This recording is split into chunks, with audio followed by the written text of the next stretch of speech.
नमोस्तु गुरुदेव, नमोस्तु नमोस्तु नमोस्तु। गुरुदेव, हमारी ये शंका है कि सामायिक और कायोसर्ग में क्या अंतर होता है। और एक हमारा प्रश्न है कि हम हमेशा सुनते हैं कि ज्ञाता और दृष्टा बना रहे, मतलब उसका मतलब क्या होता है। बहुत अच्छे प्रश्न हैं, दोनों अध्यात्म को छूने वाले हैं। पहला प्रश्न है कि महाराज श्री कायोसर्ग और सामायिक में क्या अंतर है।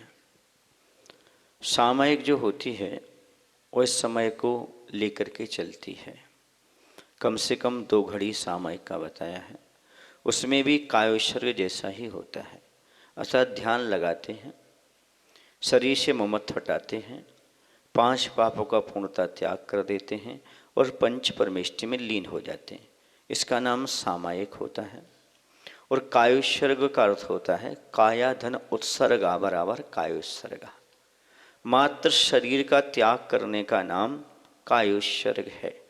अब जैसे आप लोग नौवा नौकन पढ़ने को कायोसर्ग मानते हो, लेकिन ये कायोसर्ग नहीं है। कायोसर्ग का अर्थ है काया से ममत्व हटा देना।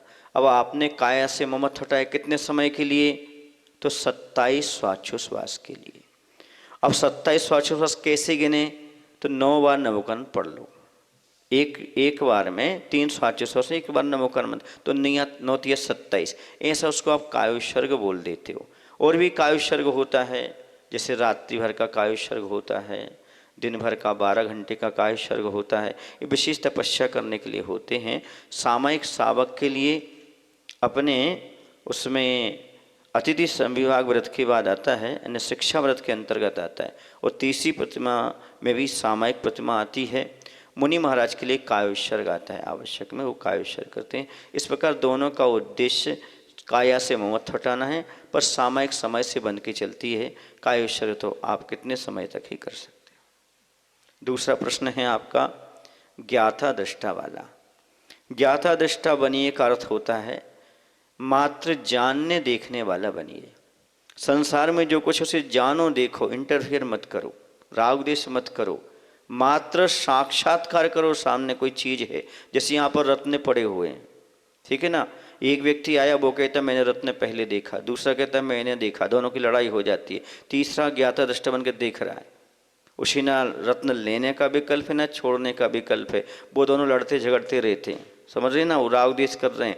लेकिन जो मात्र साक्षी भाव से देख रहा है वह ज्ञाता दृष्टा है। आत्मा का स्वभाव देखना जानना है, इंटरफियर करना और राग द्वेष करना नहीं है। ऐसे का नाम है ज्ञाता दृष्टा बनिए। संसार को देखिए और जानिए, उसमें इन्वॉल्वमेंट मत होइएगा।